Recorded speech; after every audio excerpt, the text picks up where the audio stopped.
ولو شاء ربك لآمن من في الأرض كلهم جميعا أفأنت تكره الناس حتى يكونوا مؤمنين وما كان لنفس أن تؤمن إلا بإذن الله ويجعل الرجس على الذين لا يعقلون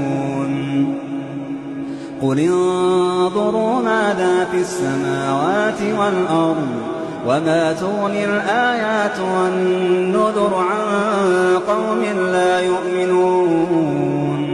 فهل ينتظرون إلا مثل أيام الذين خلوا من قبلهم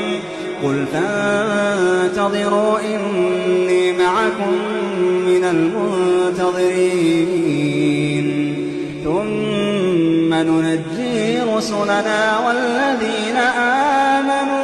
ثم ننجي رسلنا والذين آمنوا كذلك حقا علينا ننجي المؤمنين.